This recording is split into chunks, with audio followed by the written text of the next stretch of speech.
আজি আপোনালোকৰ বাবে ৰৈ আহিছো অমৃতবাণী আজি অমৃতবাণী স্বামী বিবেকানন্দৰ স্বামী বিবেকানন্দই কৈছে আমাক এনে শিক্ষাৰ প্ৰয়োজন যাৰ দ্বাৰা আমাৰ সৎ চৰিত্ৰ গঠন হয় আৰু যাৰ দ্বাৰা মানসিক বল বৃদ্ধি হয় যাৰ দ্বাৰা বুদ্ধিমত্তা প্ৰসাৰিত হ'ব আৰু যাৰ সহায়ত আমি নিজৰ ভৰিত নিজে থিয় দি আত্মনিৰ্ভৰশীল হ'ব পাৰো এয়া আছিল স্বামী বিবেকানন্দৰ আমালৈ অমৃতবাণী প্ৰিয় দৰ্শক স্বামী বিবেকানন্দৰ এই অমৃতবাণীৰে আমাৰ জীৱনটো উপকৃত হওক আপোনালোকৰ জীৱনটো উপকৃত হওক তাৰে আমি কামনা কৰিলো আজি আমি আপোনালোকৰ বাবে যোগ শিতান লৈ আহিছো যোগ শিতানত আমি বিভিন্ন ধৰণৰ শাৰীৰিক আসন আপোনালোকৰ বাবে লৈ আহিছো কিয়নো শৰীৰ চৰ্চা বা যোগ আসনে আপোনালোকৰ শৰীৰ তথা মনটোক সতেজ কৰি তোলে আৰু যিকোনো ধৰণৰ মানসিক তথা শাৰীৰিক শ্ৰীবৃদ্ধি কৰে তেন্তে আহক আজি আপোনালোকৰ বাবে আমি যি যোগাসন লৈ আহিছো সেয়া উপভোগ কৰো নমস্কাৰ সুপ্ৰভাত মই যোগ প্ৰশিক্ষক প্ৰবীণ দাস আজি আকৌ আপোনালোকৰ ওচৰত নতুন এটা আসন লৈ আহিছো হেতু আসন হৈছে বকাসন বকাসনটো কেনেকৈ কৰিব দেখুৱাম আপোনালোকক আৰু ইয়াৰ পৰা আপোনালোক কি লাভ হ'ব আৰু কোনে কোনে কৰিব নোৱাৰে তাৰ বিষয়ে জনাম আপোনালোকক আহকচোন বকাসনটো চাই লওঁ এবাৰ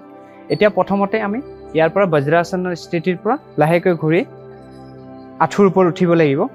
দুয়োখন হাত লাহেকৈ মেটত ৰাখি দুয়োখন হাতৰ ওচৰলৈ আঁঠুটো লৈ আহি আমি যিমান পাৰোঁ বাহুত ভৰিখন লগাবলৈ চেষ্টা কৰিম প্ৰথম অৱস্থাত কিলাকুটিটো অকণমান বেণ্ড কৰি লৈ লাহে লাহে সোঁ ভৰিখন ওপৰলৈ উঠাব লাহে লাহে বাওঁ ভৰিখন ওপৰলৈ উঠাব এতিয়া যিমানটো পাৰি হাতখন ষ্ট্ৰেইট পোন কৰিবলৈ চেষ্টা কৰিব এই আসনত উশাহ নিশাহ স্বাভাৱিক থাকিব লাহে লাহে তললৈ নামি এই আসনত যদি আমি 10 পৰা 15 ছেকেণ্ড বা 20 ছেকেণ্ড কৰিব পাৰোঁ আমাৰ হাতৰ ষ্ট্ৰেংথ বঢ়াত সহায় কৰিব শোল্ডাৰৰ কাৰণে খুব ভাল লগতে পেটৰ কোৰ মাসল ষ্ট্ৰং কৰিব আৰু লগতে ভৰিৰ কাৰণে খুব ভাল আকৌ এবাৰ আসনটো দেখাবলৈ চেষ্টা কৰিছে বকা আসনটো কৰিবলৈ হ'লে প্ৰথমতে আঁঠুৰ ওপৰত উঠিব লাগিব দুয়োখন হাত সুন্দৰভাৱে মেটত ৰাখিব লাগিব লাহে লাহে আঁঠুৰ ওপৰত উঠি আহি আঁঠুটো যিমান পাৰোঁ বাহুত লগাবলৈ চেষ্টা কৰিম হাতখন প্ৰথম অৱস্থাত কিলাকুটিটো বেণ্ড হৈ থাকিব লাহে লাহে যিমান পাৰি সোঁ হাতৰ ওপৰত সোঁ ভৰিখন বাওঁ হাতৰ ওপৰত বাওঁ ভৰিখন দি পেলাই লাহে লাহে বেলেঞ্চটো বনাবলৈ চেষ্টা কৰিব আৰু লাহে লাহে হাতখন যিমান পাৰে ষ্ট্ৰেইট কৰিবলৈ চেষ্টা কৰিব সন্মুখৰ পিনে চাই থাকিব লাগিব উশাহ নিশাহ স্বাভাৱিক থাকিব উশাহ ল'ব উশাহ এৰিব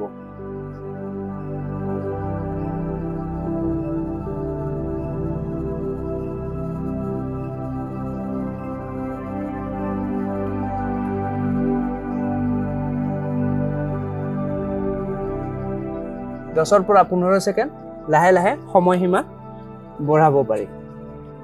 এই আসন যিসকলৰ পেটৰ অপাৰেশ্যন আছে হাতত যদি কিবা অস্ত্ৰোপচাৰ বা লগতে শৰীৰত যদি কিবা অসুবিধা থাকে তেতিয়াহ'লে এই আসনটো কৰিব নালাগে আঁঠুৰ বিষ থাকিলেও এই আসনটো কৰিব নালাগে কঁকালৰ যদি স্লিপ ডিস্ক বা কঁকালত যদি ভয়ংকৰ বিষ থাকে তেতিয়াহ'লে এই আসনটো কৰিব নালাগে আৰু এইটো এটা এডভান্স ক'ব গ'লে এডভান্স লেভেলৰ আসন সেয়েহে শিক্ষকৰ পৰামৰ্শ লৈহে এই আসনটো কৰিব ধন্যবাদ প্ৰিয় দৰ্শক এই যোগাসনে হয়তো আপোনালোকৰ জীৱনতো যথেষ্ট প্ৰভাৱ পেলাব আপোনালোক উপকৃত হ'ব আসাম টক্স আপোচবিহীন অসম কণ্ঠ